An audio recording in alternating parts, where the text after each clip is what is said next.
ముఖ్యంగా ఈరోజు పిల్లలు మనం ఎడ్యుకేషన్ సిస్టంలోకి భగవద్గీత రావాలి అని చెప్పేసి యదా యదా హి ధర్మస్య గ్లానిర్భవతి భారత అభ్యుత్థామధర్మస్య తదాత్మానం సృజామ్యహం అన్నాడు భగవంతుడు. ధర్మం నశించినప్పుడల్లా నేను పుడతానన్నాడు. ఈ దేశంలో 1000 సంవత్సరాలు 800 సంవత్సరాలు మొఘలాలు పరిపాలించాడు, 200 సంవత్సరాలు బ్రిటిష్ పరిపాలించినా కూడా ఈ దేశాన్ని ఏమి చేయలేకపోయారు. అండ్ భగవద్గీతకు సంబంధించి భగవద్గీత అనేది గుడిలో ఉండాలి, భగవద్గీత గుడిసెలో ఉండాలి, భగవద్గీతని గుండెల్లో పెట్టుకోవాలి. ఒకటి విష్ణు సహస్రనామం, నా జేబులో ఎప్పుడైనా కూడా ఒక విష్ణు సహస్రనామం ఉంటుంది, రెండోది భగవద్గీత ఉంటుంది. ఇది నా జీవితాన్ని మార్చింది. అయితే మీరు కవితలు రాస్తూ ఉంటారా? నాకు ఏది రాదండి, ఆ స్పాంటేనియస్ గా నాకు అప్పుడు వస్తూ ఉంటాయి. ఒకసారి మన రిఫ్లెక్షన్ ప్రేక్షకులకి, కులం మీదని ఎవరిని అడగొద్దు అనుకున్నా, కాలం మారిందని చెప్పొద్దు అనుకున్నా, కులం మతాలకు అతీతంగా బ్రతకాలనుకున్నా, కూల్గా జీవితం గడపాలనుకున్నా, కంటి చూపు తగ్గిందని బాధపడొద్దు అనుకున్నా, కంటికి రెప్పలాగా అందరినీ కాపాడాలనుకున్నా, కర్పూరంలాగా అగ్నిలో కలిసిపోవాలనుకున్నా, కాపురం అందరిది బాగుండాలనుకున్నా, కన్న తల్లిదండ్రులను ఆదర్శంగా తీసుకున్నా, కొన్న వస్తువులపై వ్యామోహం పెంచుకోవద్దు అనుకున్నా, కొంటే స్వదేశీ వస్తువులే కొనాలనుకున్నా, కంటే ఛత్రపతి శివాజీ లాంటి పుత్రుణ్ణి కనమని భారతీయ తల్లులకు విన్నపిస్తున్నా.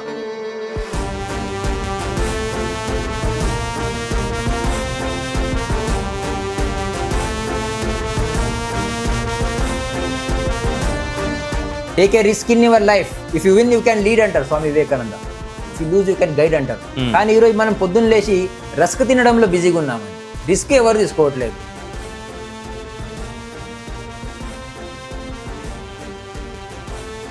నమస్తే, వెల్కమ్ టు రిఫ్లెక్షన్ భారత్. నేను మీ అమోఘ్ దేశపతి. అండ్ ఈరోజు రా టాక్స్లో భాగంగా ఒక విశిష్ట అతిథి మనతో పాటు ఉన్నారు. ఇప్పుడు హిందూ సమ్మేళనాలు జరుగుతూ ఉన్నాయి. సంఘ్ 100 సంవత్సరాలు పూర్తి చేసుకున్నటువంటి సందర్భంగా ముఖ్యంగా తెలుగు రాష్ట్రాల్లో చాలా పెద్ద స్థాయిలో హిందూ సమ్మేళనాలు జరిగాయి. మొత్తంగా దేశం మొత్తం మీద 1 లక్ష హిందూ సమ్మేళనాలు జరిగినట్టుగా చెప్తా ఉన్నాయి లెక్కలు. అయితే తెలుగు రాష్ట్రాల్లో 80,000కు మించినటువంటి హిందూ సమ్మేళనాలు జరిగాయి అంటున్నారు. అండ్ ఇంకా జరుగుతూ ఉన్నాయి. ఎప్పుడో లాస్ట్ మంత్ మధ్యలోనే అయిపోవాలి, బట్ లాస్ట్ మంత్ అన్నారు, ఆ తర్వాత నెక్స్ట్ మంత్ అన్నారు, ఆ తర్వాత ఈ మంత్ ఇప్పుడు 8th కూడా నాకు ఒక హిందూ సమ్మేళనం ఉంది. సో అది నడుస్తూ ఉంది. చాలా అద్భుతమైనటువంటి పరిణామం. అయితే ఈ హిందూ సమ్మేళనాల్లో ఎంతోమంది వక్తలని నేను ప్రత్యేకంగా కలిశాను, మాట్లాడాను.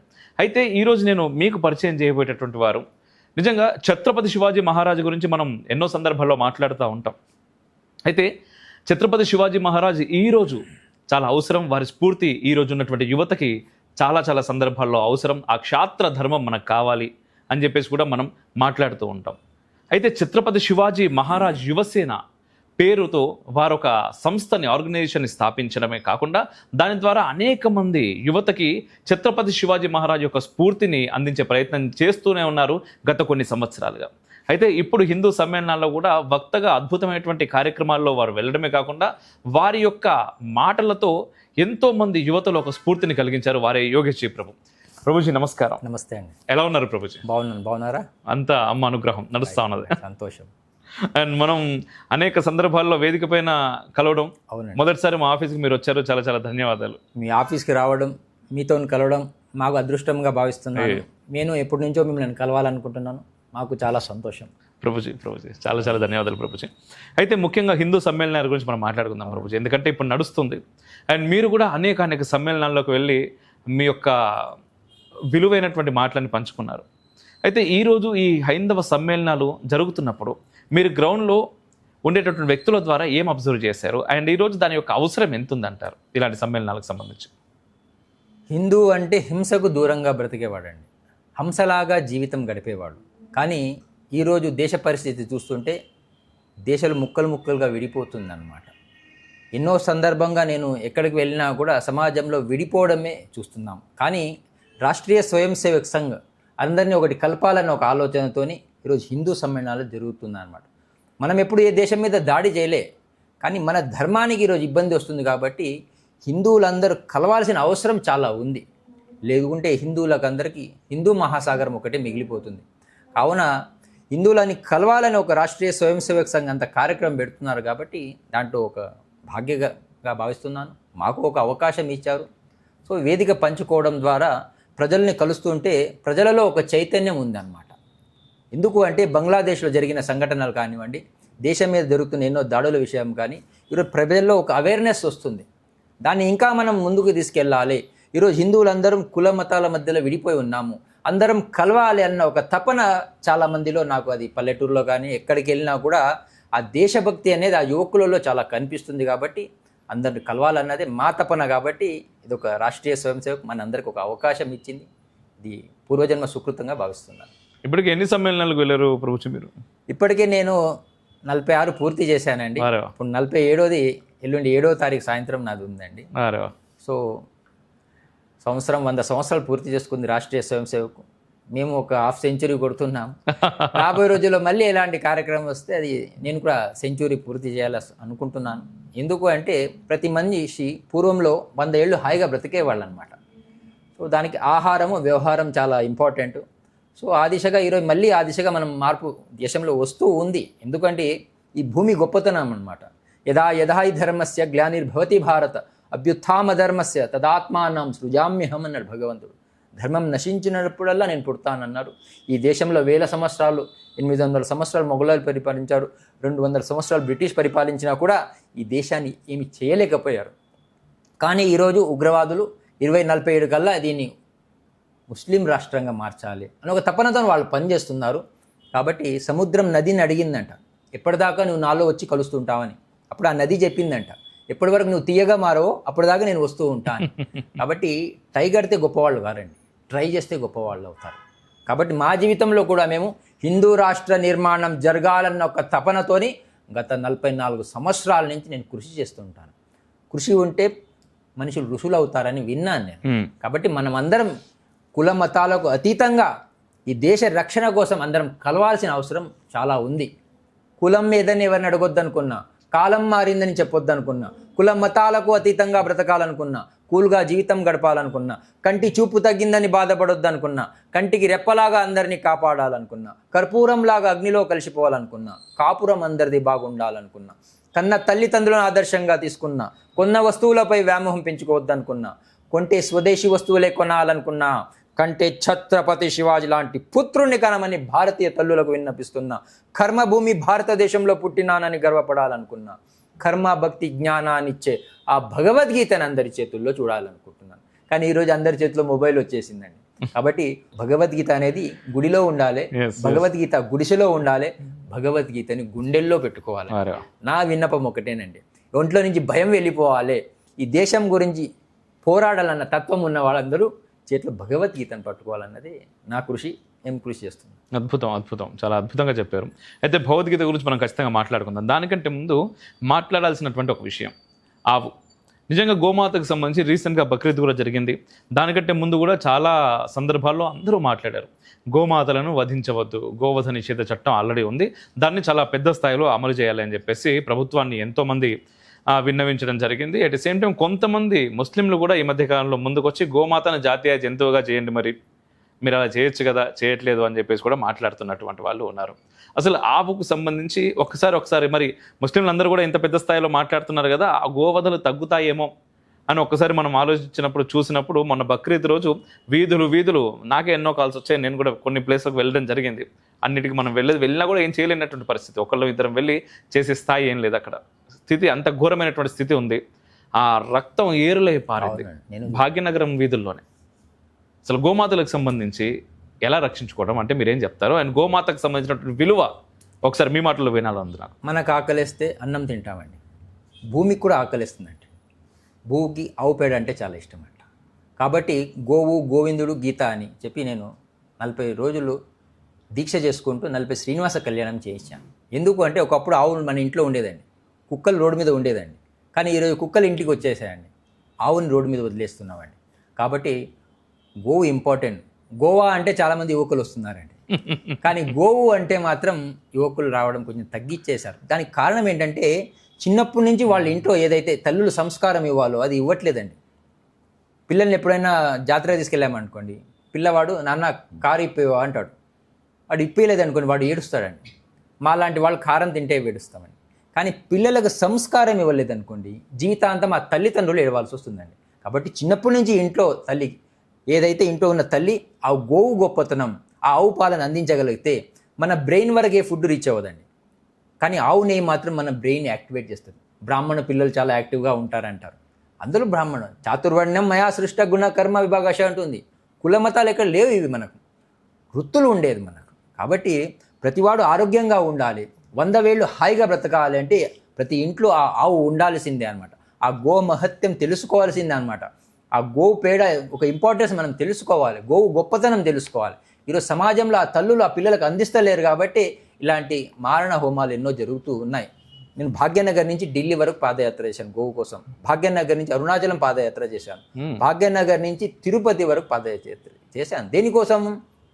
ఆ ఆవు ఇంపార్టెంట్ నాకు తెలుసు కాబట్టి నేను 30 గిరిగ ఆవులను పెంచుకుంటున్నాం. ఆ గో ఆధారిత వ్యవసాయం మేము కూడా చేస్తున్నాం, పంటల్ని పండిస్తున్నాం. మా ఛత్రపతి శివాజీ యువసేనలో కాట్రగడ్డ వెంకటేశ్వరరావు గారని ట్రెజర్ అనమాట. మేము ఒక 50 ఎకరాలు గిద్దరల్లో తీసుకొని ఆర్గానిక్గా పండించే ప్రయత్నం చేస్తున్నాం. ప్రతివాడు ఆ వ్యవసాయం సైడ్ వెళ్ళాలి. మన కడుపులో అన్నం వెళ్తుందండి, కానీ రైతు కడుపులో విషం వెళ్తుందండి. ఇది మాకు చాలా బాధని కలిగిస్తుంది. కాబట్టి భూమిని నమ్ముకోవాలి, భగవంతుని నమ్ముకోవాలి. భగవంతుడిని నమ్ముకోండి అన్నారు కానీ ఎక్కడైనా భగవంతుడిని అమ్ముకోండి అని చెప్పలేదండి. చెప్పులు ఏసీ రూమ్లో పెట్టి అమ్ముతున్నారండి, భగవంతుని రోడ్డు మీద పెట్టి అమ్ముతున్నాం. కాబట్టి భారతీయులకు ఏదైనా ఒకప్పుడు ఆస్తి అంటే ఏంటి? ఎన్ని లక్షల ఆవులు ఉన్నాయి, దీన్ని పంచుకునేవాళ్ళు. నేను ఆ మధ్య రాజస్థాన్ వెళ్ళాను, 1,70,000 ఆవులు ఉన్నాయి. పతమేడ గోశాలకు వెళ్ళాను. భారతీయులు ప్రతివాడు వాళ్ళ ఇంట్లో ఆవుని పెంచుకోవాలి, ఆ గో గొప్పతనం తెలుసుకోవాలి, ఆరోగ్యంగా ఉండాలి. అంటే మనకి ఏ కష్టం వచ్చినా కూడా అది ఆవు గ్రహిస్తుందండి. అది దానికి సంబంధించిన మనకి ఏదైనా రోగం వచ్చింది అనుకోండి, ఆవు అదే సేమ్ అడవికి వెళ్ళి అక్కడ ఉన్న దానికి సంబంధించిన వనమూలికలు తిని వస్తుంది అనమాట. మనకు ఆ పాలను అందిస్తుంది. ఆ పాల ద్వారా స్వీకరించిన తర్వాత మనకు రోగం ఏదైతే కారణమో దాన్ని తగ్గించే ప్రయత్నం. ఆ గోవు అంత సెన్సిటివ్ గోవుని ఈరోజు అంత చిత్రహింస పెట్టి ఏదైతే ఎన్నో చోట్ల అల్కబీర్ కానివ్వండి ఇలాంటి చోట్ల ఎన్నో వధ చేస్తున్నారంటే దీని వెనకాల మన వాళ్ళే ఉన్నారేమో అనిపిస్తుందండి. ఎందుకంటే అమ్మేవాళ్ళు మన వాళ్ళేనండి, సాగించే వాళ్ళు కూడా మన వాళ్ళే. కాబట్టి దయచేసి హిందువులకు ఒకటే విన్నపిస్తున్నాను, ప్రతి వాళ్ళు వాళ్ళ ఇంట్లో ఫస్ట్ ఆవును పెంచుకోండి. ఆ గోరక్షణ మన ఇంట్లో నుంచి జరగాలి. ప్రతి వాళ్ళు మన ఇంట్లో ఆవును పెట్టుకున్నాం అనుకోండి, మనం అమ్మట్లేదు అనుకోండి, వాళ్ళు ఎందుకు కొంటారండి వాళ్ళు? కానీ రాక్షసులు వాళ్ళు. ఎందుకంటే అంత చిత్రహింస పెడుతూ దాన్ని జీవహింస చేస్తుందంటే అది మాకు చాలా బాధని కలిగిస్తుంది. దానికోసమే మా జీవితంలో మేము ఒక ప్రయత్నం చేస్తున్నాం. ఆ గోరక్షణ చేయాలని మేము చాలా ప్రయత్నం చేసాం. ఇప్పుడు ఆ గోరక్షణలో పాల్గొంటూ ఉన్నాం. మన కుట్రవాళ్ళు ఎందరినో తీసుకెళ్లి జైల్లో పెడుతున్నారు. ఎంతో మంది గో సంరక్షకులని చాలా చిత్రహింస చేస్తున్నారు. ఎవరినైతే చేయాలో వాళ్ళని చేయట్లేదు. మొన్న ఏదైతే అత్తాపూర్లో ఒక ఎమ్మెల్యే వచ్చి ఆవు బండిని తీసుకెళ్ళడం అంటే ఎన్ని రకాలుగా దాన్ని రవాణా చేయాలో చేస్తున్నారు. పోలీసు వాళ్ళు దాన్ని కాపాడట్లేదు. చెక్ పోస్టులు పెడుతున్నారు కానీ ఆ చెక్ పోస్ట్ దాటి కూడా వస్తున్నాయి అంటే స్వార్థం ప్రతి మనిషిలో ఉందండి. కాబట్టి ఆ స్వార్థం మనలో ఏనాడైతే వెళ్ళిపోతుందో ఈ ధర్మ రక్షణ కోసం మనం అందరం కృషి చేయాలి. ధర్మం రాజకీయంలో ప్రవేశిస్తే రామాయణం అండి, ధర్మంలో రాజకీయం ప్రవేశిస్తే మహాభారతం అన్నమాట. కాబట్టి మనకి ఇతిహాసాలు 2. కాబట్టి ప్రతివాడు అహింస పరమో ధర్మ అన్నారండి, కానీ ధర్మహింస తదైవచ కూడా అన్నారు.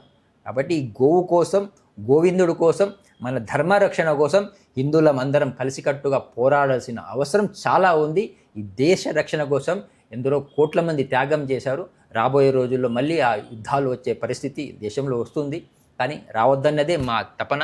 మనం లోకా సమస్త సుఖినో భవంతు అనేవాళ్ళం, ప్రపంచ శాంతి కోరేవాళ్ళం మనం కానీ మన ధర్మం మీద ఎవరైనా చేయబడితే ఆ చేయిని నరకాల్సిన అవసరం ఈరోజు చాలా ఉంది. ఇదే మా ఆలోచనతో మేము ఛత్రపతి శివాజీ యువసేన ముందుకు సాగుతుంది. మేము ఎప్పుడు ఎవరిని ఇబ్బంది పెట్టాలని చూడట్లేదు, కానీ మన ధర్మానికి, మన గోవుకి ఏదైనా ఇబ్బంది వస్తే దాన్ని ఎట్లా రక్షించాలన్న ఒక తపనతోనే ఛత్రపతి శివాజీ యువసేన పనిచేస్తుంది. మా కంఠంలో ప్రాణం ఉన్నంత వరకు ఆ గో రక్షణ కోసం, ఈ ధర్మ రక్షణ కోసం మేము పోరాడుతూ ఉంటాం. అయితే ఈరోజు నిజంగా మీరు ఇట్లా మాట్లాడుతున్నారు కదా, ఏమని ధర్మం ఎంతో గ్లాని చెందుతున్నది, ధర్మానికి ఎంతో హాని జరుగుతూ ఉన్నది, మనం ముందుకు నడవాలి, చేయాలి అని చెప్పేసి. ఎక్కడ హాని జరుగుతున్నది? చాలా ప్రశాంతంగా ఉన్నది దేశాన్ని. మీలాంటి మతోన్మాదులు ముందుకొచ్చి నా ధర్మానికి ఏదో అయిపోతున్నది అని చెప్పేసి ఈ దేశాన్ని అల్లకల్లోలం చేస్తున్నారు అని చెప్పేసి చాలామంది మాట్లాడుతున్నారు. అండ్ హాని ఎక్కడ జరుగుతున్నది అని ఇట్లా అడుగుతున్నటువంటి వాళ్ళకి మీరేం సమాధానం చెప్తారు? అసలు ఏం హాని జరుగుతున్నది అంటే మీరు ఏం చెప్తారు? ఎటువంటి హాని జరుగుతున్నది దేశానికి?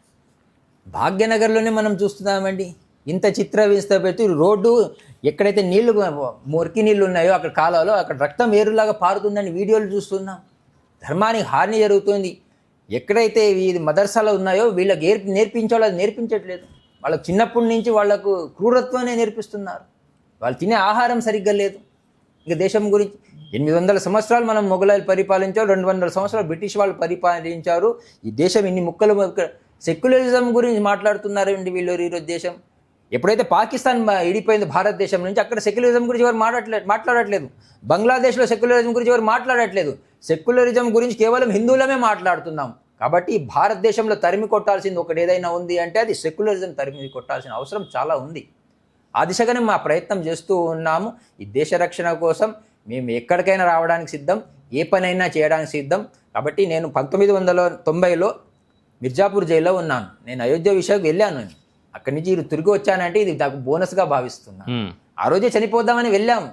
ఎందుకు అంటే ఎలా సాగింది మీ ప్రయాణం ఆ రోజు? ప్రయాణం చాలా సాగింది. మేము దాదాపు 15 రోజులు మిర్జాపూర్ జైల్లో ఉన్నాను. అలాంటి మా నాన్నగారు ఇక్కడ చనిపోయారు. నేను వచ్చే వరకు 9 రోజులు అయిపోయింది. అలాంటి సిచ్యువేషన్లో మాకు చిన్నప్పటి నుంచి ఏంటంటే నేను ఒక స్వయం సేవకుడుగా మాకు ఎప్పుడైనా ఇక్కడ గీత ఎట్లా దాటాలో నేర్పించారు. మనకు డబ్బులు పెట్టి పని ఎట్లా చేయించాలో మాకు ఒక స్వయం సేవకు మాకు నేర్పించారు. కాబట్టి మేము అదే మార్గంలో నడుస్తున్నాం. కానీ ఒక భారతదేశంలో ఒక 500 సంవత్సరాలు ఒక రామ మందిరం కట్టడానికి పట్టింది అంటే ఎంత దౌర్భాగ్యం అండి. దానికి కారణం ఏంటంటే ఎడ్యుకేషన్ సిస్టమ్ అండి. తల్లి బడి గుడి, ఈ 3 భారతీయులకు చాలా ఇంపార్టెంట్ అనమాట. ఈరోజు ఇంట్లోనే ఆ సంస్కారం ఇవ్వట్లేదండి. మన ఇంట్లో నుంచి ప్రారంభం కావాలి. ప్రతివాడికి శివాజీ పుట్టాలని ఉంది, ప్రతివాడికి భగత్ సింగ్ పుట్టాలని ఉంది. కానీ పక్కింట్లో పుడితే బాగుంటుందని మనం ఎప్పుడు తయారు చేస్తాం? నేను అంటాను, నువ్వే తయారు కావాలి. Take a risk in your life. If you win you can lead అంటారు Swami Vivekananda. If you lose you can guide అంటారు. కానీ ఈరోజు మనం పొద్దున్న లేచి రస్క్ తినడంలో బిజీగా ఉన్నామండి. రిస్క్ ఎవరు తీసుకోవట్లేదు. కాబట్టి ఆ రిస్క్ నేను తీసుకుందాం అనుకుంటున్నాను, నేను తీసుకుంటూనే ఉన్నాను. మా మీద కూడా ఎన్నో రకాలుగా దాడులు ఈ రోజు కూడా జరుగుతున్నాయి. చెప్పుకునే కాదు, మాకు కూడా కాల్స్ వస్తున్నాయి. మనం పోయి ఎవరి దగ్గర చెప్పుకుంటాం? మేము ఏదైనా చెప్పుకుంటే శ్రీ ఆంజనేయ స్వామికి చెప్పుకుంటాం. నేను 3 రోజులు మిర్జాపూర్ జైల్లో ఉన్నానండి. నాకు సరిగ్గా తిండి దొరకలేదు. అప్పుడు ఒక కవిత్వం రాశాను. తిండి దొరకలేదని బాధపడొద్దు అనుకున్నా, తొండి ఆట ఆడొద్దు అనుకున్నా, తాడుబండు ఆంజనేయ స్వామిని నమ్ముకున్నా, తోడు బండలో ఉన్న భగవంతుని పెట్టుకొని తిరగాలనుకున్నా, తిరగని ఊరు తిరగాలనుకున్నా, తరగని ఆస్తిని సంపాదించాలనుకున్నా, తిరిగి అలసిపోవద్దనుకున్నా, తిరిగి రాని ఊరు చేరనుకున్నా, తల్లిదండ్రులను ఆదర్శంగా తీసుకున్నా, తల్లి భారతమాత సేవలో ఉండాలనుకున్నా, తండ్రి బాటలో నడవాలనుకున్నా, తూర్పు తిరిగి దండం పెడుతున్నా, తీర్పు అయోధ్యది వచ్చే వరకు నిద్రపోవద్దనుకున్నా, త్రికరణ శుద్ధితో భారతీయుల సేవలో ఉండాలనుకున్నా, త్రివర్ణ పతాకాన్ని పాకిస్తాన్లో ఎగిరేయాలనుకున్నా. పాకిస్తాన్ మనదేనండి. ఈరోజు బంగ్లాదేశ్ మనదే, విడిపోతున్నాం. కాబట్టి హిందువులందరూ ఆలోచించాల్సిన అవసరం చాలా ఉంది అన్నదే మా తపన. ఆ బాధ మమ్మల్ని ఎన్నో సంవత్సరాల నుంచి పీడిస్తుంది. ఇది బస్ మేము ఉన్నంత వరకు మేము పోరాడతాం. జై శ్రీరామ్. జై శ్రీరామ్. జై శ్రీరామ్. అదే నేను యాక్చువల్గా మిమ్మల్ని ఇదే సభలో కలిసినప్పుడు మీరు మాట్లాడినటువంటి ఆ మాటల రైమింగ్ చాలా అద్భుతంగా అనిపించింది స్వామీజీ. నిజంగా ఆ రోజు నుంచి దాదాపు సంవత్సరం దాటింది మనం కలిసి కూడా. ఆ రోజు నుంచి నేను అనుకుంటున్నాను మీరు ఏదైతే ఆ రైమింగ్ ఏదైతే ఉందో, ఎందుకంటే అన్నీ కావాలి అంటే మన భావాన్ని వ్యక్తపరిచేటటువంటి విధానాలు ఒక్కొక్కరికి ఒక్కొక్క రకంగా ఉంటుంది. అండ్ మీరు వ్యక్తపరుస్తున్నటువంటి విధానం చాలా ఆనందం అనిపిస్తుంది నాకు. ఆ రోజు చూసినప్పుడు కూడా జనాల్లో దగ్గర నుంచి వచ్చినటువంటి ఆ రెస్పాన్స్ కూడా చాలా బాగా అనిపించింది. దానికి తోడు ఈరోజు దాదాపుగా 47 సమ్మేళనాలకు మీరు వెళ్ళడం, ఈ 47 సమ్మేళనాలలో దాదాపు కొన్ని సమ్మేళనాలు నేను కూడా మీతో పాటు కలిసి అక్కడ వక్తగా రావడం జరిగింది. దానిలో కూడా మీరు మాట్లాడుతున్నటువంటి మాటలు అండ్ మీ యొక్క అన్నిటికీ మించి మీ తపన అంటే ఏదో చేయాలి, ఈ దేశంలో ఏదో మార్పు తీసుకురావాలనేటటువంటి భావన ఏదైతే ఉందో నిజంగా అది చాలా అద్భుతం స్వామీజీ. అయితే ఈరోజు దీంతో పాటుగా ఇప్పుడు మనం గోరక్షకులు ఆవు గురించి మాట్లాడుతున్నాం. ఇంతకుముందు మీరు గీత గురించి మాట్లాడారు. అండ్ భగవద్గీతకు సంబంధించి ముఖ్యంగా ఈరోజు పిల్లలు మనం ఎడ్యుకేషన్ సిస్టంలోకి భగవద్గీత రావాలి అని చెప్పేసి మాట్లాడేటటువంటి తల్లిదండ్రులు కూడా చాలా సంఖ్య పెరుగుతున్నది రోజు రోజుకు.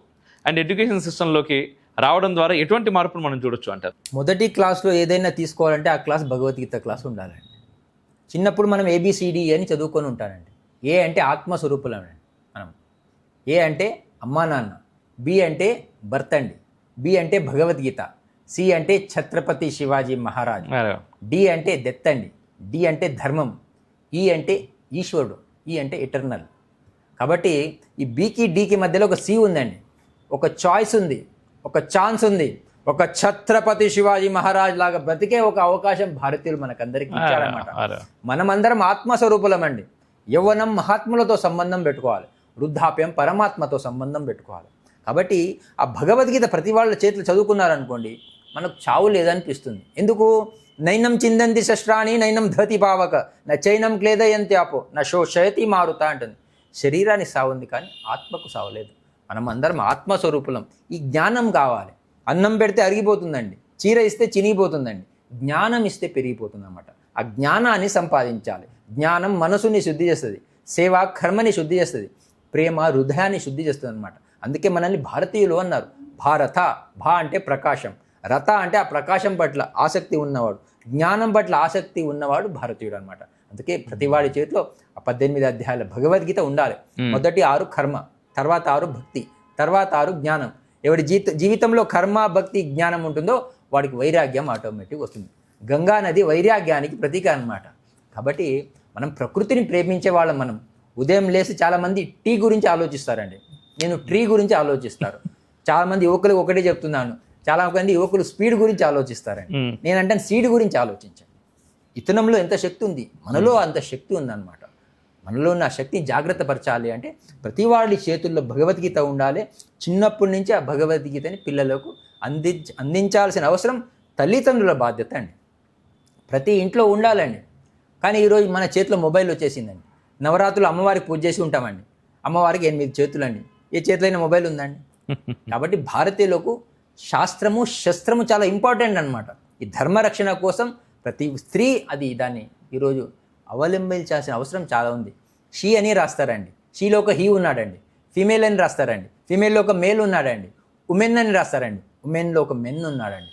కాబట్టి భారతదేశంలో పుట్టిన ప్రతి స్త్రీ ఒక దుర్గా అన్నమాట. అలాంటి దుర్గామాత ఈరోజు కొందరు పిల్లల్ని తీసుకొని దర్గా వైపు సాగుతున్నారండి. కాబట్టి మనమందరం దుర్గా ఉపాసకులము. ఆ శాస్త్రము శస్త్రం అందరూ పట్టుకొని ఈ ధర్మరక్షణ కోసం అందరం కలిసికట్టుగా పోరాడాలి. అదే మా ఒక తపనతోనే మేము ఈరోజు ముందుకు సాగుతున్నాం. మా జీవితంలో మేము ఇంత ధైర్యంగా మాట్లాడుతున్నామంటే దానికి శ్రీమాన్ సాగిరాజు కృష్ణంరాజు గారు మా చేతిలో భగవద్గీతను పెట్టారు. నేను 40 రోజులు జ్యోతి సార్ ఏదైతే మన శ్రీకృష్ణ పరమాత్మ రథాన్ని ఆపి అర్జున్ని బోధించారో అక్కడ భగవద్గీత చదవడం జరిగింది. నేను కూడా నా జీవితంలో 2 పుస్తకాలు చదివాను.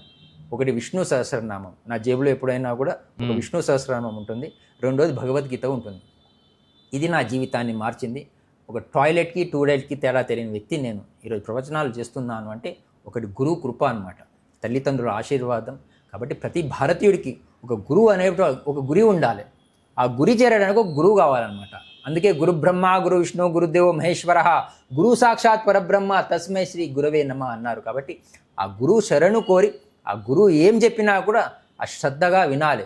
శ్రీ శ్రీ శ్రీ త్రిదండి చిన్నజీయ స్వామి వారు నాకు ఏది చెప్పినా కూడా ఆ పని చేయడానికి నేను సిద్ధంగా ఉన్నాను. రేపు పొద్దున్నే నిన్ను 5 గంటలకు ఉరిదిస్తారయ్యా యోగీష్ ప్రభు అంటే నేను 10 నిమిషాల ముందు వెళ్ళి నిలబడతాను. ఎందుకు అంటే మేము అప్పుడు ఉన్నాను, ఇప్పుడు ఉన్నాం, ఎప్పుడు ఉంటాం. ఈ జ్ఞానం ఇక్కడ రావాలి అంటే ప్రతి వాళ్ళు ఆ భగవద్గీతని చదువుకోవాలన్నమాట. ఒకప్పుడు బాత్రూమ్ డిటాచ్గా ఉండేది, ఫ్యామిలీ అటాచ్గా ఉండేది. ఈరోజు బాత్రూమ్ అటాచ్ అయిపోయింది, ఫ్యామిలీ డిటాచ్ అయిపోయింది. కుటుంబ సభ్యులు దూరం అవుతున్నారు. అందరినీ మనవాళ్ళుగా భావించే వాళ్ళం మనం. ఇంట్లో సోఫా సెట్, డైనింగ్ సెట్, అన్ని సెట్ ఉందంట, కానీ మనిషి అప్సెట్ ఉన్నాడు. ఉపయోగం లేదంట. జీవితంలో 4 కష్టమైన పనులంట. చీమకి లిప్స్టిక్ పెట్టలేమంట, దోమకి చీర కట్టలేమంట, ఏనుగుని ఒళ్ళో కూర్చోబెట్టుకోలేమంట, మనిషిని తృప్తిపరచలేమంట. కాబట్టి డబ్బా వాళ్ళకి అందరూ డబ్బు డబ్బు అంటున్నారు. తల్లిపాలు తాగిన వాడిని తల్లి భారతమాత కోసం బ్రతకాలనుకుంటున్నాను, బ్రతుకుతున్నాను. బాగుంది బాగుంది బాగుంది, అద్భుతం అద్భుతం అద్భుతం, చాలా బాగుంది. అయితే మీరు బేసిక్గా ఇప్పుడు మీరు మాట్లాడుతున్న మాటలు అంటే ఆ రైమింగ్కి కొంతమేర నవ్వు అంటే అది వచ్చింది, కానీ నిజంగా నవ్వాల్సినటువంటి మాటలు కూడా కాదు. ఎందుకంటే మీరు ఒక మాట ఉన్నారు ఇక్కడ, ఏది అటాచ్డ్ బాత్రూంలో ఫ్యామిలీలోకి వచ్చే ఫ్యామిలీ డిటాచ్ అయిపోయిందంటే వాస్తవం. ఈరోజు అట్లా అయిపోతున్నది పరిస్థితి. నిజంగా చాలా ఆలోచించాల్సినటువంటి విషయాలు మీరు చెప్తున్నవన్నీ కూడా చాలా ఫన్నీ వేలో అండ్ చాలా అద్భుతంగా అదే మీరు చెప్తూ ఉన్నారు. అండ్ చాలా బాగా కనెక్ట్ అవుతున్నారు జనాలందరూ కూడా. నేను కూడా అక్కడే ఆ రోజే అందుకే అన్నాను, సో మనం దీని ద్వారా మన మాధ్యమం ద్వారా మన ప్రేక్షకులకు కూడా ఒకసారి మీ వాణిని వినిపించాలి అని చెప్పేసి మీరు కూడా దానికి అంగీకరించి వచ్చారు. అయితే ఇప్పుడు భగవద్గీతకు సంబంధించి ఒకసారి మనం మాట్లాడదాం. మీకు భగవద్గీత ఎక్కడ కనెక్ట్ అయింది బాగా? దాంట్లో నుంచి మీరు ఇన్స్పైర్ అయింది ఏంటి అంటే ఏం చెప్తారు? నేను తిరుగుతూ ఉండేవాడిని రోజు. విజయాంబ గారని హౌసింగ్ బోర్డులో కేపీహెచ్బి కాలనీలో వెంకటేశ్వర ఆలయం ప్లస్ అక్కడ గీతా మందిర్ ఉంది. ఇక్కడేమో విష్ణు సహస్రనామం, అక్కడేమో గీతా మందిర్లో అమ్మవారు భగవద్గీత చెప్పేవారు. నేను 45 రోజులు దీక్ష తీసుకుంటున్నాను, నాకు ఎవరు రానంటున్నారు అంటే అప్పుడు అన్నాను నేను, అమ్మ మీకు ఎవరు రాకున్నా పర్వాలేదు, నేను వస్తానమ్మా, నాకు వినిపించండి అని. కాబట్టి భగవంతుడు తక్కువ తినమని ఒక నోరు ఇచ్చాడండి, ఎక్కువ వినమని 2 చెవులు ఇచ్చారు. తింటే పశువుల విలువ పెరుగుతుందంట, వింటే మనుషుల విలువ పెరుగుతుంది అనమాట. అప్పుడు ఇలాంటి అవకాశం గురువులు ఏది చెప్తున్నా కూడా అది శ్రద్ధగా వినాలన్నమాట. వింటే ఈ మానవ జన్మ సార్థకం అవుతుంది. ఈరోజు ఎవరికి చూసినా కూడా టైం లేదంటారు, ఓపిక లేదంటారు. కాబట్టి ఓపికగా ఆ భగవద్గీతని ప్రతి వాళ్ళు చదవాల్సిన అవసరం ఉంది. శ్రీ శ్రీ శ్రీ ఇదండి చిన్నజీయ స్వామి వారి ఇంతకుముందు ఒకసారి పిల్లలకు మనం భగవద్గీతను అందించాలి అంటే పిల్లలు ఎక్కడ దొరుకుతారు అనుకున్నాను. కానీ ఒక స్కూల్కి వెళ్తే 200 మంది 50 మంది పిల్లలు ఆ భగవద్గీతను చదువుతున్నారు ఈరోజు. ఉన్నాయి స్కూల్స్ ఈరోజు ఉన్నాయి. చాలా స్కూల్స్ ఉన్నాయి. కాబట్టి దాన్ని ప్రేరణగా తీసుకుంటూ ప్రతి వాళ్ళు కూడా పెద్దవాళ్ళు కూడా భగవద్గీతను చదవాలి. నేను చాలా ఇప్పటికీ 47 కార్యక్రమాలు పాల్గొన్నాను అన్నారు. మ్యాక్సిమం ఎక్కడికి వెళ్ళినా కూడా ఒక 10-15 చేతులే లేస్తున్నాయండి. భగవద్గీత ఎంతమంది, భోజనం ఎంతమంది చేస్తారంటే అందరు చేస్తున్నారు.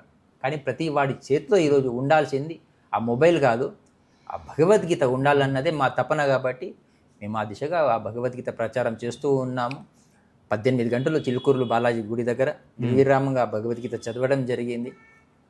ఏదైతే పాదయాత్రలు చేశామో ప్రతి చోట్ల పిల్లలకు అందరికీ ఆ భగవద్గీత అందించడం దొరికింది. కానీ టీ షుగర్లెస్ అయిందంట, టైర్ ట్యూబ్లెస్ అయిందంట, ఫుడ్ టేస్ట్లెస్ అయిందంట, డ్రెస్ స్లీవ్లెస్ అయిందంట, పోలీస్ క్లూలెస్ అయిందంట, ఎడ్యుకేషన్ మోరల్ లెస్ అయింది, ధర్మ ప్రాక్టీస్ లెస్ అయిందండి. అందుకే ధర్మం మన ఇంట్లో నుంచి వెళ్ళిపోయింది, ధర్మం మన ఒంట్లో నుంచి వెళ్ళిపోయింది. అందుకే ఈ దేశం కొలాప్స్ అవుతుంది.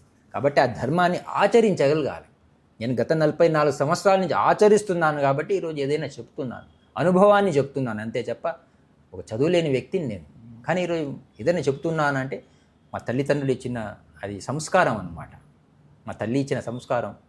మా నాన్నగారు 1982 జూన్ 7వ తారీఖు నన్ను కాళ్ళ మీద కూర్చోబెట్టుకున్నారు.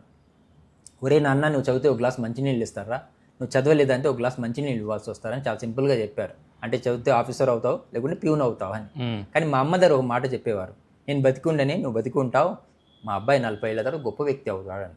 కాబట్టి పిల్లల్ని వెధవా అని చూద్దండి. మనం వెధవలం కాదండి, మనం వేదాలకు వారసులం. ఇది మర్చిపోయామన్నమాట మనం. కాబట్టి ఆ పిల్లలకి చేతుల్లో వాళ్ళకి డబ్బులు ఇస్తున్నారు, కారు ఇప్పిస్తున్నారు. కానీ నేను పిల్లలు తల్లిదండ్రులు ఒకటే రిక్వెస్ట్ చేస్తున్నానండి, దయచేసి ఆ పిల్లల చేతిలో కనీసం భగవద్గీత ఇవ్వండి. నాకు ఈరోజు వరకు బండి లేదండి. నేను పొల్యూషన్ ఎప్పుడు ఈరోజు వరకు మోడీ గారు ఏదైతే ఈరోజు చెప్తున్నారో 7 రకాల పాటించాలని గత 44 సంవత్సరాల నుంచి పాటిస్తున్నాను. నేను ఎప్పుడు నీళ్ళని కలుషితం చేయలేదు. చాలామంది రాజకీయ నాయకులు ఈ చైర్ గురించి ఆలోచిస్తారండి. చైర్లో సి తీసేస్తే హెయిర్ అండి. ఆడవాళ్ళు కొందరు హెయిర్ గురించి ఆలోచిస్తూ ఉంటారండి. ఆ హెయిర్లో హెచ్ తీసేస్తే ఎయిర్ అండి. నేను కొంచెం గాలి గురించి ఆలోచిస్తాను.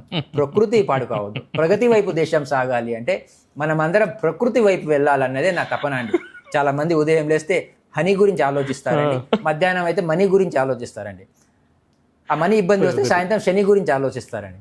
నేను హరి గురించి ఆలోచించలేదు, మనీ గురించి ఆలోచించలేదు, శని గురించి కూడా ఆలోచించలేదండి. నేను పని గురించి ఆలోచిస్తుంటానండి.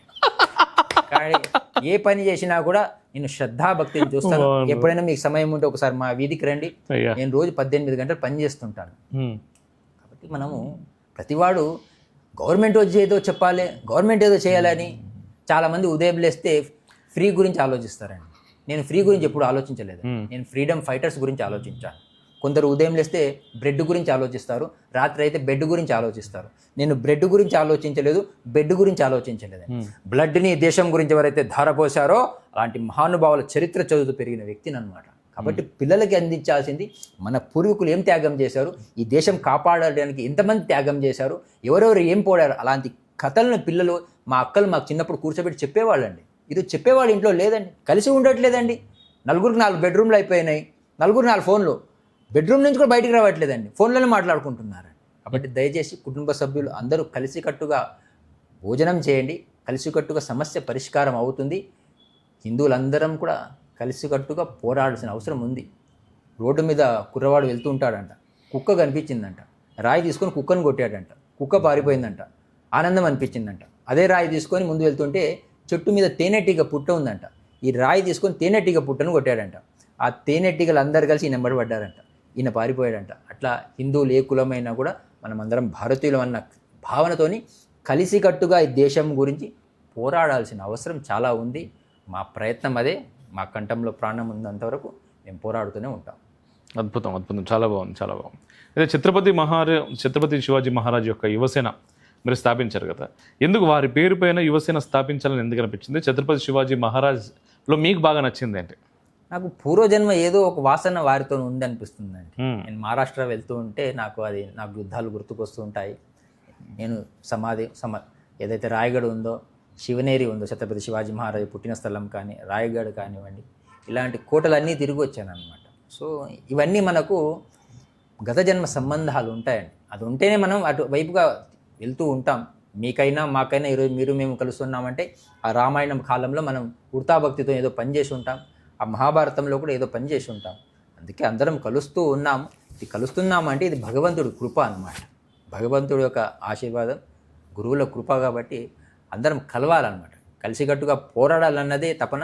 అందరినీ ఒక వేదికపై తీసుకురావాలి అన్నదే మా తపన. ఛత్రపతి అందరినీ ఆ గొడుగు కింద తీసుకురావాలనుకుంటున్నాను. శ్రీ శ్రీ శ్రీ తిదండి చిన్నజీయర్ స్వామివారు మా ఇంట్లో పెట్టిన అడుగు నా జీవితానికి ఒక గొడుగుగా మారిందనమాట. కాబట్టి మనం కూడా ఆ హిందూ అనే ఒక గొడుగు కింద అందరం కలిసికట్టుగా రావాలి. పోయేవాళ్ళమే కాబట్టి పోరాడే తత్వం రావాలి. ఎవరో ఒక రిస్క్ తీసుకోవాలి. కాబట్టి ఛత్రపతి శివాజీ సేన ఎప్పుడూ ముందు ఉంటుంది. చావడానికి నేను సిద్ధంగా ఉంటాను. కానీ దాని తర్వాత మా ఆశయాన్ని ముందు సాగించే వాళ్ళు కావాలి. కాబట్టి ఈ నిమిషం తర్వాత నాది అన్నది నాకు వస్తువులకు గ్యారంటీ ఉందండి, కానీ మనకు గ్యారంటీ లేదు. కాబట్టి మాది ఒకటే ప్రయత్నం బస్. అది బాగుంది, చాలా బాగుందండి. అయితే మీరు కవితలు రాస్తూ ఉంటారా? నాకు ఏది రాదండి. ఆ స్పాంటినియస్గా నాకు అప్పుడు వస్తూ ఉంటాయి. పర్టికులర్ గా వీరిపైన ఏదైనా కవిత రాసి అలాంటివి ఏమి ఉండవండి. నేను నాకు కష్టం వచ్చింది అనుకోండి, ఆ కష్టంలో నాకు వర్డ్ వస్తుంది. ఇప్పుడు నేను బద్రీనాథ్ వెళ్ళాను, ఆ బద్రీనాథ్లో ఇరుక్కుపోయాను. నేను ఇంకో అరగంట అయితే నాకు చావు ముందు కనిపిస్తుంది, నేను చనిపోతానన్న సిచ్యువేషన్లో బ్రహ్మకమలం గురించి ఇది వెళ్ళాను నేను. కానీ నాకు అక్కడ బ్రహ్మకమలం దొరకలేదు. అప్పుడు మనసులో వచ్చింది నాకు, బ్రహ్మకమలం దొరకలేదని బాధపడొద్దు అనుకున్నా, బ్రహ్మని కలిసి కమలం గుర్తుకు ఓటు వేయమని అడగాలనుకున్నా, బొమ్మతో ఆడుకోవద్దనుకున్నా, బ్రహ్మతో ఆడుకోవాలనుకున్నా, బ్లాక్ మనీ ఎప్పుడు వస్తుందో నాకు తెలియదన్నా, బ్లాక్ మనీ వస్తే అందరికి పనిచేయాలనుకున్నా, బచ్చగాడే అనుకోవద్దునన్నా, బిచ్చగాడు లేని భారతదేశం చూడాలనుకుంటున్నాను. అట్లా ఒక కవిత మీరు రాశాను. స్పాట్గా అవి వస్తూ ఉంటాయి. అది గురువు కృప. మీరు రాసిన దానిలో మీకు బాగా నచ్చినటువంటి కవిత్వం అంటే ఏం చెప్తారు మాకు? కాకి కూడా అన్నం పెట్టకుండా కోట్లు సంపాదించేవాడి కన్నా, కూటికి లేకున్నా కన్న తల్లి తండ్రి సేవ చేసేవాడే కోటీశ్వరుడు అనమాట. కాబట్టి కనిపించని దేవుడి కన్నా కని పెంచిన తల్లిదండ్రులే మనకు పార్వతీ పరమేశ్వర్లు అనమాట. నా తల్లిదండ్రులే నాకు పార్వతీ పరమేశ్వర్లు అనమాట. కాబట్టి చనిపోయిన తర్వాత పిండాలు పెట్టే భారతీయులు అండి. బతికున్నప్పుడు తల్లిదండ్రులకి ఇంత అన్నం పెట్టండి అని చెప్తాను. గుడ్డి దీపం పెట్టి చదువుకున్నా, గడ్డి రోజు ఆవుకు పెట్టాలనుకున్నా, గ్రామ బంగారం లేకున్నా పర్వాలేదనుకున్నా, గ్రామ అభివృద్ధిలో పాల్గొనాలనుకున్నా, గోల్డ్ మెడలో వేసుకొని తిరగొద్దనుకున్నా, గోల్డ్ మెడల్ తెచ్చిన భారతీయ ఆటగాళ్లను పిలిచి సన్మానించాలనుకున్నా, గోత్రం ఏదని ఎవరిని అడగొద్దనుకున్నా, గోమూత్రం తాగి ఆరోగ్యంగా ఉండాలనుకున్నా, గవర్నమెంట్ ఉద్యోగం రాలేదని బాధపడొద్దనుకున్నా, గవర్నమెంట్ బీజేపీ కేంద్రంలో ఉంటే చాలనుకున్నా, గ్యారంటీ ఉన్న వస్తువులు నాకు వద్దనుకున్నా, గ్యారంటీ లేని శరీరంపై వ్యామోహం పెంచుకోవద్దనుకున్నా, గీతా ప్లస్ సేవలు మర్చిపోవద్దు అనుకున్నా, గీతా ప్లస్ శ్రీ విష్ణు సహస్రనామం నా జీవితాన్ని మార్చిందని అందరికి చెప్పాలనుకున్నా, గురు గోవింద్ సింగ్ గారిని ఆదర్శంగా తీసుకున్నా, గురు గోవిందుడు ఒక్కడే అని అందరికి చెప్పాలనుకున్నా, గురుద్వారాలో సేవలు అందిస్తున్న వాళ్ళందరినీ కలవాలనుకున్నా, గురుద్వార పొందిన జ్ఞానాన్ని అందరికి ఉచితంగా పంచాలనుకున్నా, గురు దక్షిణగా నా జీవితాన్ని సమర్పించాలనుకున్నా, గురు ప్రదక్షిణ చేసి జీవితాన్ని ఆనందంగా గడపాలనుకున్నా, గోకులంలో పెరిగిన శ్రీకృష్ణ పరమాత్మని నమ్ముకున్నా, గోపురం ఎక్కి అష్టాక్షరి మంత్రాన్ని అందరికీ అందించిన భగవత్ రామానుజ సహస్రాబ్ది ఘనంగా జరపాలనుకున్నా, గెలవనన్న ఆటని ఆడి గెలవాలనుకున్నా, గల్వాన్ వీరుల్లాగా పోరాడాలనుకున్నా, గురిపెట్టి ఉగ్రవాదులను కొట్టాలనుకున్నా, గుడి కట్టి అయోధ్యలో చూయించాలనుకోబట్టి సంకల్పం గొప్పదై ఉండాలి. మనలో చాలా శక్తి ఉంది. ఆ శక్తిని జాగ్రత్త పరచాలంటే మళ్ళీ చెప్తున్నాను, ప్రతి పిల్లలకు మొదటి తరగతిలో ఆ భగవద్గీతను అందించాలి. ఈరోజు ఆ జ్ఞానాన్ని అందిస్తే నరుడు నారాయణుడు అంతా వాడు అవుతాడు. కాబట్టి అందరం కలిసికట్టుగా సేవ చేద్దాం. మన కర్మని తొలగించాలంటే సేవ చేయాలన్నమాట. అదే చేస్తూ ఉన్నాం మేము. ఎస్ చాలా అద్భుతంగా చేస్తున్నారు. చాలా బాగుంది. అయితే మళ్ళీ ఒకసారి మనం హిందూ సమ్మేళనం జరిగిపోతాం. ఇప్పుడు పంచ పరివర్తనల గురించి అవునండి, ఒకసారి మన ద్వారా మీరు. ప్రగతి వైపు దేశం సాగాలి అంటే అందరం ప్రకృతి వైపు వెళ్ళాలి. కాబట్టి పుట్టినరోజు కేకులు తీసుకొని వాడి ముఖాన్ని కొట్టి వీడి ముఖాన్ని కొట్టి పనికిరాందంటే ఆహారం వ్యవహారం చాలా ఇంపార్టెంట్. కాబట్టి మనం సేంద్రీయంగా ఏదైతే పండిస్తున్నామో అలాంటి పంటల్ని పండించే రైతులకు మనం కొంచెం సహకారం అందించాలి. చాలామంది ఈరోజు మార్కెట్లో దాన్ని తీసుకొస్తున్నారు. 10 మందికి ఉపయోగపడేలాగా చేయాలి. అది దాని ఆహారం మనము స్వీకరించాలి, మన పిల్లలకు కూడా అది అందించాలి. ఏదైతే పంచ పరివర్తన అంటున్నారో కుటుంబ సభ్యులు చాలా ఇంపార్టెంట్ మనకు. కాబట్టి కుటుంబ సభ్యులు అందరినీ మనం మాలాగా ఎంట్రికలు పండిన వాళ్ళు ఇంట్లో చాలామంది ఉంటారండి. వాళ్ళని ఏదో పనికిరాని వాళ్ళు అనుకోవద్దండి. వాళ్ళు అనుభవంతో ఉంటారు కాబట్టి అలాంటి వాళ్ళకు మనం సేవ చేస్తూ వాళ్ళు చెప్పింది శ్రద్ధగా వినాలన్నమాట. కుర్రవాడు అనుకోకుండా ఒక అమ్మాయిని ప్రేమించాడంట. అమ్మాయి వాళ్ళకి ఆ అబ్బాయికి ఇవ్వడానికి ఇష్టం లేదంట. అయినా ఇంటికి పిలిచి ఏదో ఒక వంక చెప్పి పంపించేద్దామని ఒక ప్లాన్ చేశారు. కుర్రవాడు పెళ్లి చూపులకు బయలుదేరుతుంటే వాళ్ళ తాతగారు అడిగారంట, ఒరే నాన్న ఎక్కడికి వెళ్తున్నావు అని. తాతగారు పెళ్లి చూపులకు వెళ్తున్నా అన్నారట. ఒరే నేను వస్తారా అన్నాడు. లేదు తాతగారు, వాళ్ళ ఇంట్లో నుంచి పెద్దవాళ్ళని ఎవరిని తీసుకురావద్దు అన్నారంట. ఒరే ఇంత అల్లారు ముద్దుగా నేను పెంచారా, కనీసం కార్ డిక్కీలోనో కూర్చొని వస్తా అంటే కార్ డిక్కీలో కూర్చొని తాతగారిని తీసుకెళ్లారంట. కుర్రవాడు అమ్మాయి ఇంటికి వెళ్ళారంట. చాయ్ అవి అన్ని పెట్టారు, బాగానే మర్యాద చేశారంట. కానీ ఇవ్వడానికి ఇష్టం లేదు కాబట్టి వాళ్ళ ఇంటి ముందు ఒక నది వెళ్తుందంట. ఆ నదిని మొత్తం పాలగా మారుస్తే మా అమ్మాయిని నీకు ఇస్తాము అన్నారంట. కుదరని పని కదా, సాఫ్ట్వేర్ కుర్రవాడు రిటర్న్ కార్ ఎక్కి వస్తున్నాడంట. సగం రాగానే కార్ ఆపాడంట. తాతగారు డిక్కీ నుంచి బయటకు వచ్చారంట. కుర్రవాడిని అడిగారంట, ఒరే అమ్మాయిని చూసావా అంటే చూసా తాతగారు, వాళ్ళ ఇంట్లో ఒక ముందు నది వెళ్తుంది, దాన్ని పాలగా మారిస్తే అమ్మాయిని ఇస్తా అన్నారు, అది కుదరని పని కాబట్టి రిటర్న్ వస్తున్నా అన్నాడట. అప్పుడు ఆ తాతగారు అన్నారంట, ఒరే కార్ మళ్ళీ తిప్పు అన్నారంట. ఎందుకు తాతగారు అని అడిగారంట. వాళ్ళకి వెళ్ళి చెప్పు ఆ నదిలో ఉన్న నీళ్ళు మొత్తం ఖాళీ చేసి ఇచ్చేమను, అప్పుడు పాలు నింపుతా అని చెప్పు అని. అట్లా మన ఇంట్లో ఉన్న వాళ్ళు, మన తాతలు కానీ అమ్మమ్మలు కానీ వాళ్ళు పనికిరాని వాళ్ళు కాదు. మన జీవితంలో వజ్రాలు వైడూర్యాల కన్నా విలువైంది ఏదైనా మన ఇంట్లో ఉంటుందంటే మన పెద్దవాళ్ళు. మన పెద్దవాళ్ళని గౌరవించాలి. కుటుంబ సభ్యులందరూ కలిసికట్టుగా భోజనం చేయాలి. ఏది ఉన్నా కూడా 10 మందికి పంచగలగాలన్నమాట. అందుకే నేను ఆ మధ్య గిరి ప్రదక్షిణ చేసి వస్తున్నాను. బెంగళూరు వచ్చే వరకు నా కారులో ఒక పాట స్టార్ట్ అయింది, పంచదార బొమ్మ బొమ్మ అని. పిల్లల్ని ఎవరు అడిగినా తక్కువమంది అని చెప్తున్నారు. మన సప్త ఋషుల పేర్లు అడిగితే చెప్పట్లేదు. కాబట్టి మనం ఋషులను మర్చిపోయాం. గౌతమ, కాశ్యప, విశ్వామిత్ర, భరద్వాజ, అత్రి, వశిష్ఠ, జమదగ్ని, మనమందరం ఋషుల సంతానం అనమాట. ఆ పంచదార బొమ్మ బొమ్మ పాటను కొంచెం నేను మార్చాను. పంచదార బొమ్మ బొమ్మ పంచడం నేర్చుకోవమ్మా, నువ్వు పంచకపోతే వృతాయి జన్మ, పెంచుతుంది జీవితాన్నమ్మ, పంచడం నేర్చుకోవమ్మా. కాకరకాయ ఇతనం పెట్టి గోకరకాయ రావాలంటే రాదండి. కాబట్టి మన జీవితంలో మనం ఏం చేస్తామో అది మనకు తిరిగి వస్తుంది. ఫ్లిప్కార్ట్ వాడు అడ్రస్ మర్చిపోవచ్చండి, అమెజాన్ వాడు అడ్రస్ మర్చిపోవచ్చండి, పోస్ట్ మ్యాన్ అడ్రస్ మర్చిపోవచ్చండి, కానీ మీ కర్మ అడ్రస్ మర్చిపోదు. కాబట్టి ఆ కర్మని మంచి చేయాలి, అది మనకి ఉపయోగపడాలి. పెద్దవాళ్ళ ఒక అనుభవాన్ని మనం తీసుకుంటూ అలాంటి పెద్దవాళ్ళని గౌరవించాలి. అందుకే ఆ కుటుంబం కానివ్వండి, అది ఏదైతే మన ప్రకృతిని కాబట్టి పుట్టినరోజు వస్తుంది అంటే పెద్దవాళ్ళతో ఒక మొక్క నాటించితే మంచిదండి. ఆదివారం వస్తే ముక్కలు కోసిన మాంసం తినడం బిజీగా ఉన్నాం. వాళ్ళకు ఒకటే అంటే క్షత్రియులకు ఒకటే విజ్ఞప్తి చేస్తున్నాను అనమాట. కాబట్టి దేశం ముక్కలుగా విడిపోతుంది. కొంచెం దీనివైపు కూడా ఆలోచిస్తే మంచిది అన్నదే మా తపన, అంతే తప్ప మేము ఎవరిని కూడా మా దృష్టిలో ఈ రోజు వరకు మేము ఎప్పుడు చెడు చూడమన్నమాట. మనిషిలో 99 చెడు గుణాలు ఉండొచ్చు, మనకు అక్కర్లేదు. ప్రతి మనిషిలో ఒక మంచి గుణం ఉంటుంది. ఆ మంచిని మనం 10 మందికి చెప్తూ ప్రపంచమంతా శాంతిగా ఉండాలన్నదే మా తపన. కానీ ఈరోజు మన దేశానికి జరుగుతున్న అన్యాయం మాకు అది రక్తాన్ని మరిగిస్తుంది. ఆ బంగ్లాదేశ్ వీడియో చూసిన తర్వాత ఇంత దారుణంగాన మనం ఒక చీమని చంపొద్దు, దోమని చంపొద్దు అనేవాళ్ళం, కానీ మన హిందువుల పట్ల ఇంత అక్రమాలు జరుగుతున్నా కూడా మనం చూస్తూ ఉన్నాం అంటే అది మన మూర్ఖత్వం. కాబట్టి దయచేసి కుక్క పిల్లని పెట్టిన తర్వాత 7 రోజుల్లో కళ్ళు తెరుస్తుందండి, కానీ భారతీయులు స్వాతంత్రం వచ్చి 75 సంవత్సరాలైనా కూడా కళ్ళు తెరవట్లేదండి. దయచేసి కళ్ళు తెరుస్తూ ఈ దేశంలో ఏం జరుగుతుంది, కర్ణాటక కానీ అటు కేరళ కానివ్వండి, ఈ పరిస్థితి, తమిళనాడు పరిస్థితి బాగాలేదు. ఇప్పుడు మొన్న నేను భాగ్యనగర్ నుంచి మన రామేశ్వరం నుంచి కాశ్మీర్ దాకా వెళ్ళొచ్చాను, యాత్రకు వెళ్ళొచ్చాను. ఎక్కడ చూసినా కూడా మన మీద దౌర్జన్యాలు జరుగుతూ ఉన్నాయి, కానీ చెప్పేదేమో ఉల్టా చెప్తున్నారు. కాబట్టి ఆలోచించాల్సిన అవసరం ఉంది. అటు యోగి గారు లాంటి వాళ్ళు ఇలాంటి దేశంలో భూమి మీద యథాయి ధర్మస్య అన్నారు కాబట్టి వస్తూ ఉంటారు. కాబట్టి అని మనం కళ్ళు మూసుకొని నిద్రపోతే అంతే కదండి, మనకి హిందూ మహాసాగరం ఒకటే మిగులుతుంది. మళ్ళీ అది ఇందాక చెప్పాను, ఇప్పుడు మళ్ళీ అదే చెప్తున్నాను. అందరం కలిసికట్టుగా ఈ పంచ పరివర్తన ఏదైతే ఉందో, ప్రకృతి కానివ్వండి, కుటుంబ సభ్యులు కానివ్వండి, ఏది రాష్ట్రీయ స్వయం సేవక్ సంఘ్ ఏది చెప్పినా కూడా అది మన భవిష్యత్తు, మన పిల్లల భవిష్యత్తు గురించి అందరూ బాగుండాలని వాళ్ళు చెప్తున్నారు. కాబట్టి దాన్ని పాటించాలి. నేను గత 44 సంవత్సరాల నుంచి అది పాటిస్తూ ఉన్నాను. ఎప్పుడైనా మా గల్లీకి వచ్చి చూడొచ్చు. ప్రతి వాళ్ళ ఇంటి ముందు శుభ్రం చేసుకున్నారు అనుకోండి, పని మనిషి ఎందుకండి, ఆరోగ్యంగా ఉంటారు. ఈరోజు పని మనిషిని తీసుకొచ్చి పని చేసుకుంటున్నారండి. ఆమెమో ఆరోగ్యంగా ఉంటుంది, వీళ్ళేమో పొద్దున్నే రకరకాల ట్యాబ్లెట్స్ వాడుతున్నాం మనం.